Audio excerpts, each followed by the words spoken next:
I spent 5 years loving him, and one phone call ended it forever.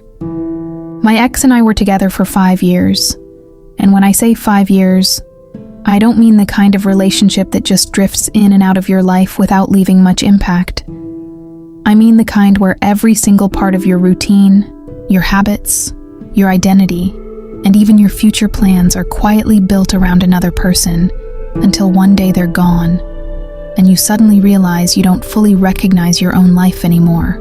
We broke up in January, and I remember thinking I was handling it okay at first, or at least that's what I told myself while my entire world was actually collapsing in slow motion, because on the surface I was still functioning, still going to work, still eating, still showing up at the gym more consistently than I ever had before in my life, almost like I was trying to outrun the pain through discipline. But inside, I was completely spiraling in silence. By February, we went no contact, and that's when things really started to feel unbearable in a way I honestly didn't expect.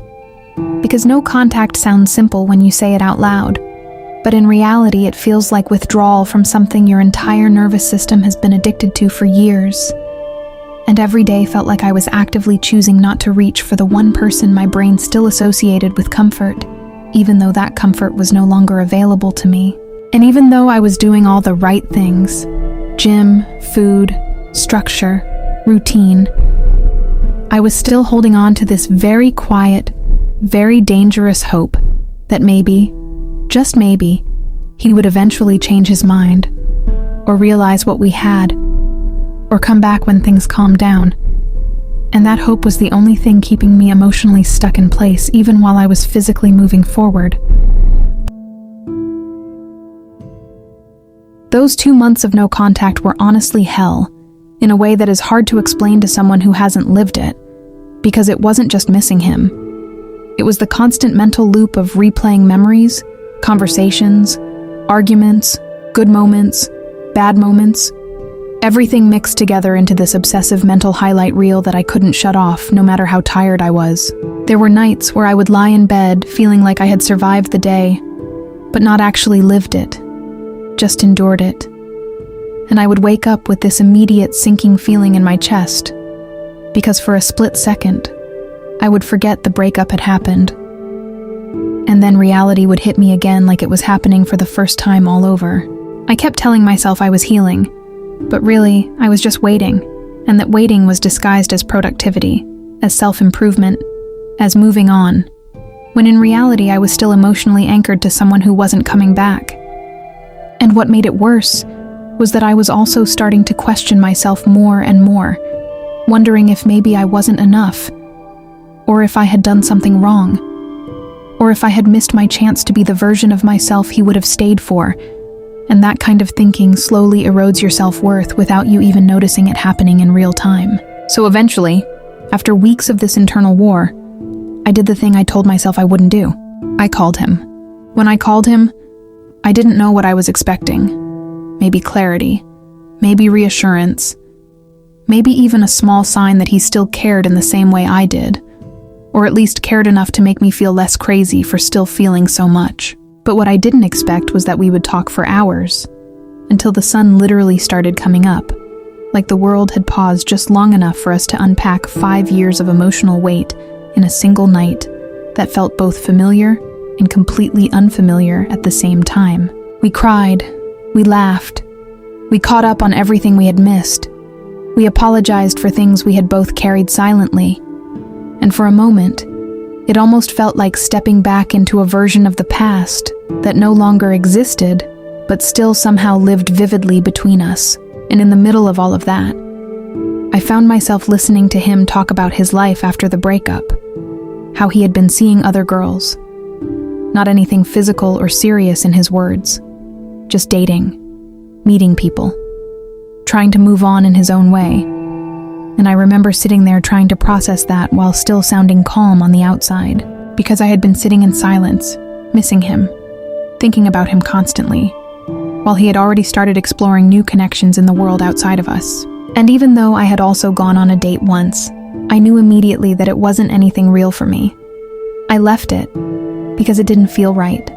It wasn't my type. It didn't connect. But hearing him talk about someone he had really tried for hit differently in a way I wasn't prepared for.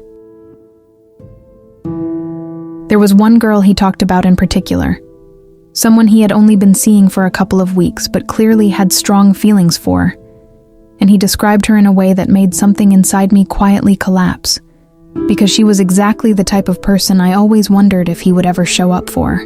He told me he bought her flowers, picked her up, cooked for her, did all these small, thoughtful things that I used to dream about receiving from him during our 5 years together. And hearing it made me feel like I was sitting in a completely different timeline where I was the version of me that never got chosen in that way. And then, in the most painful twist of all, he told me that she had texted him earlier that same day, right before I called, telling him she wasn't ready for a relationship and that for her it was going to stay platonic. And I could hear how much that hurt him. And somehow, instead of focusing on my own pain, I ended up comforting him. The same person I had loved for 5 years. I was now sitting there trying to help him process a girl he had only known for 2 weeks, while silently feeling like I was being emotionally dismantled in real time. It was like something cracked open inside me in that moment. Not loudly, not dramatically, but permanently. That was the moment everything shifted, because suddenly, through all the emotion, all the nostalgia, all the confusion, I saw something with absolute clarity that I hadn't been able to see before, which was that I had been holding on to someone who had already moved through life without me, in the same way I was still stuck on him. And it wasn't even about anger anymore. It wasn't about blaming him or comparing myself to someone else. It was just this quiet realization that I had been assigning meaning and hope to something that no longer existed in the same form. I finally understood that I didn't miss him anymore in the way I thought I did. I missed the idea I had built of him, and the version of the relationship I kept replaying in my head, not the reality of who he was now or what we had become. When the call was ending, he asked me not to block his number, just in case he ever regrets leaving me. And I remember sitting there feeling this strange mix of sadness and certainty, because for the first time in a long time, I didn't feel pulled toward him at all. So I said goodbye, not in anger, not in emotion, just forever. This all happened yesterday, and I'm still in that weird in-between space where my body is processing everything faster than my mind can fully catch up. Because even though I feel grief, it doesn't feel like the same kind of grief I was living with before. It feels cleaner somehow, like something heavy has finally stopped pressing down on me. I'm still forcing myself to eat, still struggling to get through my normal routines, still feeling that emotional exhaustion sitting in my chest. But underneath all of that, there is this very quiet sense of certainty that I didn't have before. I know I can stitch myself back together now, not because I suddenly stopped caring overnight, but because I finally stopped hoping. And if there's one thing I would say to anyone who is sitting in that same place I was, wondering if calling their ex for closure is a good idea, I would say yes. It will hurt more than you expect. It will probably break something open inside you before it heals anything, but it will also show you the truth in a way nothing else can. And sometimes, the truth is the only thing strong enough to set you free. The morning after the call felt strangely quiet. Not in a peaceful way at first, but in a way where my brain was almost trying to catch up with what had just happened. Like I had emotionally sprinted through something massive, and my body was only now realizing it was over. I woke up tired in a way sleep doesn't fix. The kind of tired that comes from emotional overload rather than physical exhaustion. And for a moment, I just lay there staring at the ceiling, trying to replay the night before in my head. Not to romanticize it, but to make sure it was real. And it was. Every part of it. The laughter, the crying, the confessions, the silence in between words that said more than the words themselves. But the difference now was that there was no longer that same pull in my chest. No desperate urge to fix anything, or rewind anything, or reinterpret anything in a way that would give me hope again. It was just done, and weirdly, my body knew it before my mind fully accepted it. What surprised me the most wasn't the sadness, because I expected sadness. I had already prepared myself for grief, for missing him, for the emotional crash that usually follows something like that. What I didn't expect was the calm underneath it. Not happiness, not relief, just clarity.